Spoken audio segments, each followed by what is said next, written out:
a podcast about amazing people from an incredible state. Amazing Arizonans with Mike Broomhead. This edition of Amazing Arizonans, I think this is an important piece, especially if you're a veteran here in Arizona. You're going to recognize the name of the company for sure. But Dave McIntyre from TriWest, it's great to have you here. It's good to be here. Let's talk about the history of this for a minute, because not that this is important to anybody else, but I, back in my previous life, was your electrician, and you didn't even know that. Yes, sir. I was working in your building in the mid-'90s as the electrician with your facilities department, so I was familiar with you long before you were familiar with me. Thanks for the great work. You kept the lights on. I did, and it's still there. Nothing's burned. Nothing's caught on fire. So it's all good. Okay, good. But I was familiar with TriWest Healthcare Alliance, what you did as far as the military insurance went, TRICARE. Can you explain a little bit about how your history and how that happened and why it's so important in Arizona? Sure. Back in 1995, the leadership at Blue Cross Blue Shield of Arizona wanted to serve the military. And we put forth a bid, formed a company that was made up of the nonprofit Blues, like Blue Cross Blue Shield of Arizona, and 2 university hospital systems. We spent 18 months in that bid process, and we were selected. And we had 9 months to build the company and then start serving active duty military, Guard members, retirees, and their families. And we did that for 18 years in the West. And so this was no small undertaking. We're talking about all the military members in those states. So this was not only something that was critical, but it was massive. Yep. How many people did you employ at that time? We had about 1,400 employees in the first chapter.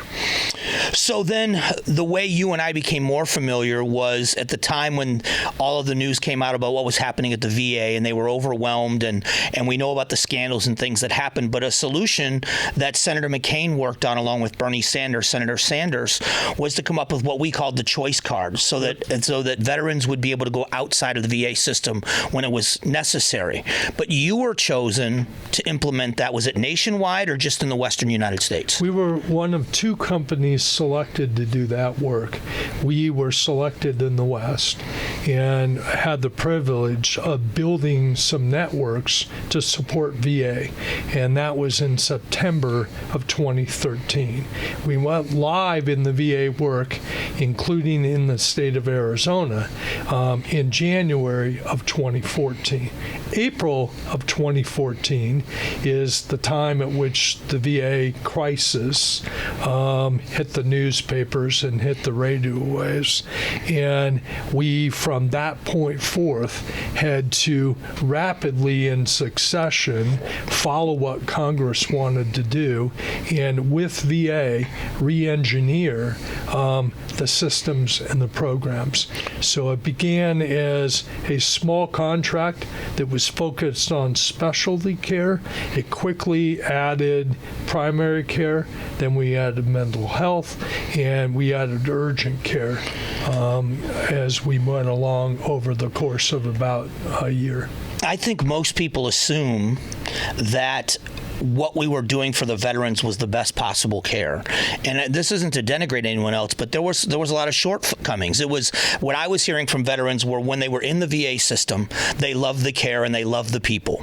But the difficulty was in how overwhelmed the VA was. And this kind of supplemented that, but you had to really start this from the ground up. This was blazing a new trail. You weren't filling a void. You were creating a system, weren't you? What went into that? Correct. Just like we did in the DOD lane back 18 years prior. So this was our second chapter of doing a startup. And we basically looked at it as we were second in line. The way you have characterized this is right, in that the veterans want to get their care coordinated and provided to the degree that's available by VA directly. But you know, if you think about it, we're in Arizona, and we have snowbirds. and you can't staff to the capacity that you need in the winter to provide all services. So what they needed was a wrapper that gave them the elasticity to provide all services, whether they did it directly or indirectly. If you go to the state of Montana, which we also serve, they back in the day wanted people served in VA and either getting their care in Montana, or if it wasn't available, they shipped them to Seattle.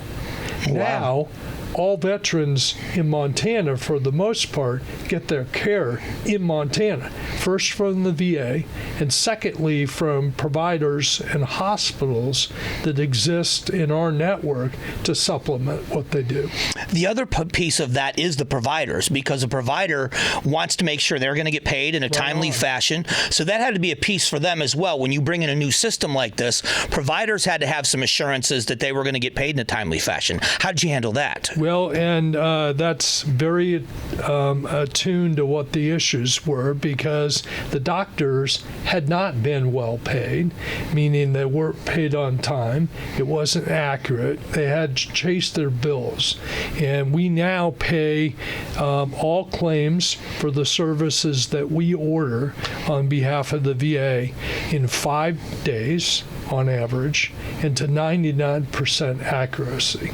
So we believe at the end of the day that you should get paid right and on time for what you do. Then the VA reimburses us for what we paid. They're required to do it in 30 days. They do it in 7. So we've made a hell of a lot of progress, all of us, in putting 2014 a long way in the rearview mirror. And the choosing TriWest made so much sense because you had been so sensitive to the needs of the military. So many of those people in that 20 years you were in that space were now outside of the military and were considered veterans. So they were familiar with TriWest. You were familiar with them. But now you're going to go back to doing both. What is that going to look like for your company, where you're both serving the military and the veteran community? Well, we're going to go to doing both because we first did DOD. Then now we've supported the VA over the last 10 years, having done 60 million healthcare encounters. Everything from transplants to heart to acupuncture to births to mental health, all in support of the VA, not desiring to erode them, but to strengthen them.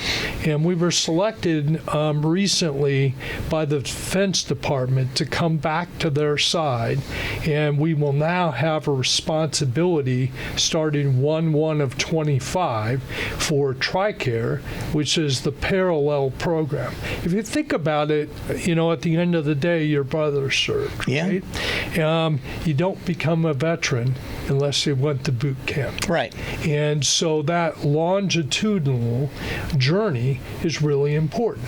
And so in the state of Arizona, for example, whether you're in the DOD system or in the VA system, if you need care downtown, you will be getting it from the same network, the same doctor. So the doctor that served you downtown in the DOD will serve you in the VA in the future when you have to get cared for downtown. The doctor will be able to send its bill to one place. And so it'll make things more efficient and more effective for everyone involved. I know that there was an issue in the past, and forgive me, I don't know the answer to any of this, that in the past there was a transition period when someone separated from the military. Yeah. There was sometimes a 6-month period before they were into that VA status, and there was some reimbursement that came back, but for 6 months there was that gap. Does this, having you do both, does this streamline that, where there isn't that big gap between status as a military member and veteran status? The government's done an amazing job in the last several years to try and tighten that down. As we come back to the side of of the DOD, and in turn also have the VA relationship, it's going to allow us to collectively tighten that even further. And I would assume as a veteran, that having the familiarity with TRICARE in the military, that transition's got to be so much easier to go then with the same company, just on a different side as a veteran. It's got to be helpful for the patient as well. We hope so. Well, hope, it's going to be. I mean, this has got to be something that's going to be good for them. Yep. So let's talk about the benefit to Arizona, because you're an Arizona company. When this is up at full strength, how many people will you employ in the state of Arizona? We'll probably have added to our roles as employees, a couple thousand employees. Some of them will be in this state, and some of them will be in other places. We're in the process of sorting out what that will look like. But you should think about this ecosystem as not just employees, because we're going to be making use increasingly of small businesses and veteran-owned small businesses. So we believe that that's our responsibility, and it's in line with what we owe people who served, and it's in line with the government policy. And so we're going to find ourselves in a place where we're not only hiring people, but we're also contracting with companies that will assist us in that ecosystem. When you look at the relationship with the Veterans Administration, when you look at that relationship, it would seem at the beginning, at least from my point of view, that it could have almost been adversarial. Like this was a knock against the VA to bring someone in like you to fix what was, but that wasn't necessarily the case. This has kind of been a symbiotic relationship where you work with them just to make the whole system better. Is that true? That's very true in terms of our approach. Were there people along the way that took umbrage to the fact that we were at their side? Yes. Has that changed and lessened over time? You bet it has. And, the new director in Phoenix, Brian Matthews, he's an Air Force vet by background. This is a team sport, right? And we as a company, from our very first beginnings, sought not to replace government. We're here to expand on what the government's able to do directly, and the government necessarily should be in charge. So we're second in line, not first in line. And a lot of people find that really strange, right? Here's a company that could make more money by the conflict to try and be first in line. But it's really important to us that the government systems and personnel and supplies that we've all paid for get maximized, right? And there's plenty of food to go around. How much feedback do you get from the veteran community? So I did that press conference with Senator McCain when this all first happened, and how upset people were. But as time went on, as your systems were put in place to supplement, do you reach out and get feedback, and what has that feedback been? Yes, we do, and we're regularly soliciting feedback from veterans and the organizations that represent them. I'd say that we are at a place now where this system is very stable. And in the last couple of years, particularly under the leadership of this secretary, there's been a lot of change. And they're starting now to focus on the last mile issue, which is this shouldn't be competition between the VA and the private sector, or vice versa. This is about the VA owning responsibility and owning the footprint of care where they can deliver it, but then taking the responsibility to use the tools that are in their tool bag that John McCain and others helped give them. Yeah. And, people pay a high price for service, as you know personally. Mm-hmm. And it's important that as they take off their uniform or as they and their family are serving and have needs, that the government stands up to that responsibility. And I think the proud moment that we all have over the last decade is that both in the DoD health space and in the VA health space, Congress, for the most part, has not been partisan. And the budget increases and the commitments to make change have been real, and they've made good on them, right? And you just look at what's happened in the last year or so, and the doubling down on the responsibility to be there for people that have had toxic exposure from their service. That was the question I was going to ask next, was about the PACT Act. Can you expand on what's happening there? Yeah, so if you served in Vietnam, the Gulf War, post 9/11, and you were, for example, next to burn pits, or you were exposed to Agent Orange, you have eligibilities now for coverage and protection and services that weren't there before. And the government's made very much its commitment real in this space. The trick is people only have till September 30th of this year to contact the government and get themselves in the queue for those services. And that means if you had Agent Orange exposure and you have cancers as a result, the government owns the responsibility to make sure that you get what you need and that the government pays the bill. And the same thing's true for people that served post 9/11 that might have been next to one of the burn pits in Iraq, or might have been in Afghanistan in the hills where there were landmines buried in the ground from the Soviets. This stuff is real. The government is very intentional in making good on this. It's not partisan. It's not a trick. There's hundreds of millions of dollars that have been set aside for this. And it's all about the government trying to keep faith with the commitments that they have to those who have served.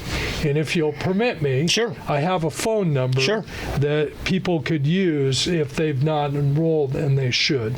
It's 1-800-698-2411.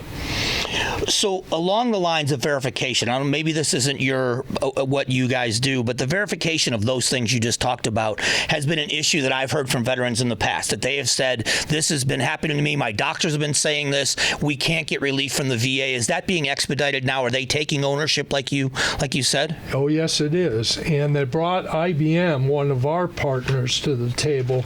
They re-engineered the filing of claims in this space.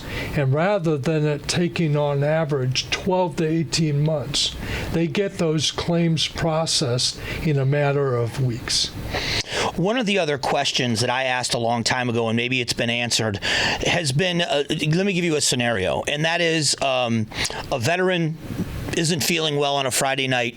There isn't a facility, a VA facility they're going to be able to go to. I can take my health insurance. I can go to urgent care. I can go in and see somebody. Is that door open to veterans? Has it always been open and it was just a misnomer that it wasn't? Or is that something available to them now and it wasn't before? So if it's emergent, they have protection and they can use the services that they need in the environment. If it's urgent care that's their need, John McCain was part of making a pilot project real in California and in Arizona to test the assumption of whether people could make that work. And so we now have an urgent care network between us and one other company that's stretched across the country. So you have an urgent care facility within 30 minutes of every person's house. And that's now in place, and it's being used. It's the fourth highest service that we deliver under what's called the community care networks. You've mentioned Senator McCain a couple of times. I had a great rapport with the senator at the beginning of all of this. Can we talk about the importance of his work on this issue? Because I think his legacy stands for itself in so many different levels. But when it comes to this issue, is there anyone who worked harder to make this happen in our government? There's no one that worked harder, and there's no one that challenged government the way that John did on this issue. And he wasn't on the VA committee. But John made good on his knowledge, on his responsibility, and on what he was able to do as a senior member of Congress. And, he was passionate about this topic, and he didn't want to get in the way of that passion. That is a very diplomatic way of saying it. He held all of us responsible. He did. And he held himself responsible.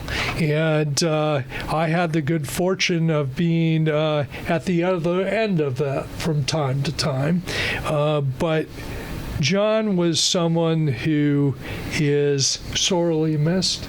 There are people in Congress that have taken up his mantle following his departure, but he did a remarkable job in making sure that the government, both in the DoD space and now in the VA space, is going to live up to its responsibilities to those who raise the right hand and serve the country.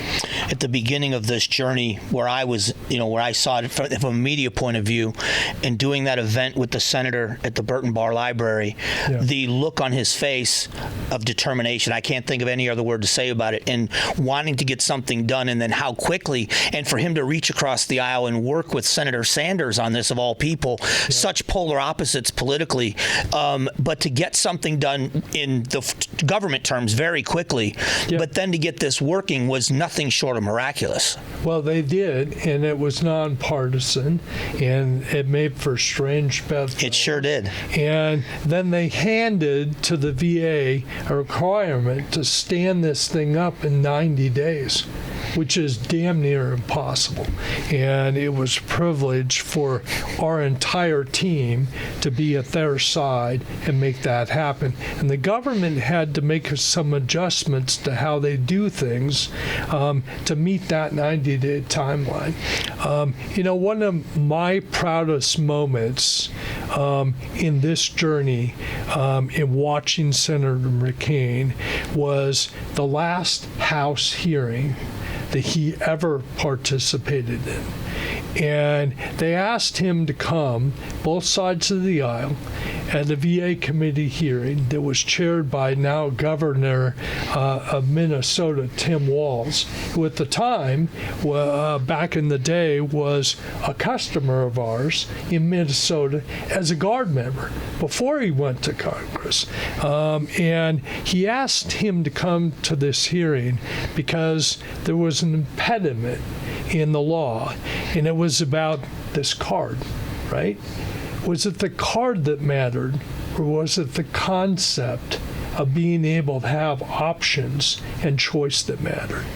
And John told him, it's not about this card. Don't get it wrong. And at the end of the day, he made it possible for the logjam to get cleared and for all of them to move forward.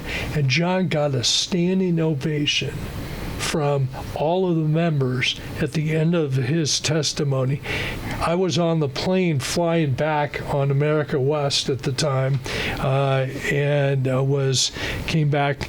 John's sitting in like row 14C or something like that, and he says to me, he said, that was the proudest moment of my entire career, because people dropped the partisanship and were focused on those that served and what could they do to make it better. Yeah, I think the majority of these amazing Arizonans we've done these podcasts, Senator McCain's name has come up in one way or another, and it isn't people in the political world necessarily, the military or the veterans world. He had such an impact on the state of Arizona, and it was who he was, it was how he served, and to hear that I didn't know that story. That's one of the stories I've never heard, but it doesn't surprise me because he was someone that was just so passionate on the topic that it didn't matter who he had to sway or where they stood politically. It was an incredible, really an incredible effort on his part. He was a great American, and he was focused on the people that served and the government's responsibility back in return. So let me go back for a moment. I'm going in such the wrong order, but after hearing you tell some of these stories, standing this up in 90 days, when McCain came to you or you went to him, when the timeline came out that we're doing this in 90 days, how did you respond? What was your response that you knew that part of this was on you? He was a long way from the space where I realized it was going to be 90 days, and that was probably good for both of us. The VA came to us and said, we got this responsibility, and you're doing part of the work, and we need to fashion this together. And so together with the other company at the time, we shaped the solutions and we shaped the implementation, and then we got down to work. It's a little bit like, how did the average American in the Army respond after Pearl Harbor? Mm-hmm. What happened in Normandy? Those guys climbed the cliffs. They did. And so we tried to put ourselves mentally as a group, all of us, in that frame of mind. We got a job to do. It's very difficult. But if we think about those who preceded us, and those that we are responsible for serving, both the VA and ourselves, the job got a lot easier because they became the inspiration for the work that we're going to do on their behalf. And we got that done. Then we had a situation where the other company that was serving at our side got fired by the VA. And then the VA turned to us and said, we need you to stand up the other half of the country. No big deal. You have 90 days to do it. Oh, my gosh. And we did it together with government, Congress, the VA, the White House at the time, and we made it happen. And we had the opportunity together to save the system, because if we had said, we can't do this, it's impossible, the system would have collapsed. So it's been a really interesting journey to this point, and we are looking forward to the next generation. So that's the question. The opportunity to bring the DOD up and to bring the DOD and the VA side by side on our part of the work. So what does that look like? What's the future look like? Because you and I have had conversations about where this started in its infancy, and then where it got to and how it's expanded. Is it done with that expansion, or is there another generation? What's the next improvement that needs to happen? So I think there's three pieces that are important in this space. One is to have a common medical record between the DOD and the VA. That's underway now. It's really expensive. It takes a long time. It's hard to do. The government is making that happen. Second is joint staffing and joint facilities. And I think we're starting to see the VA and the DOD collaborating much more in that regard.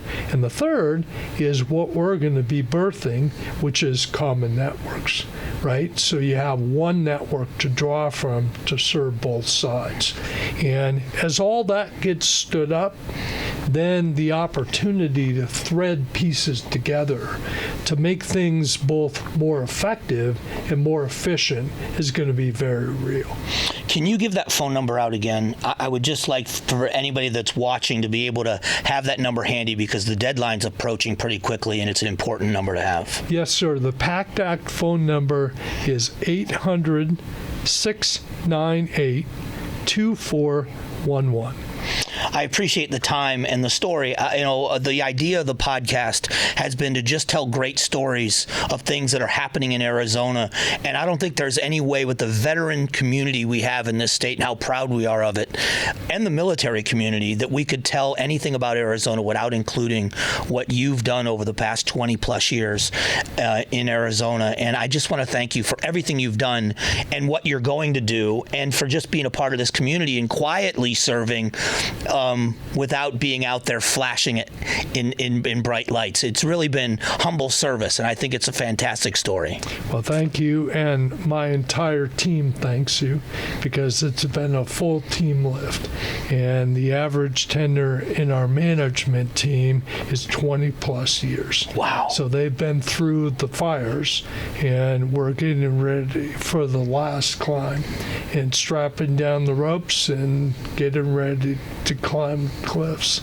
Thank you for your service, for that of your brother, and for all that you've done to enlighten all of us on topics that matter. I think that it's been important to me after I lost my brother. My brother was killed, but all the words we got about him from the men he served with and his service to them, that had he survived that night, he would have been dramatically changed. And I don't know how that would have looked, but he would have needed to rely on the care that you provide, that his life would have depended on that care in some way.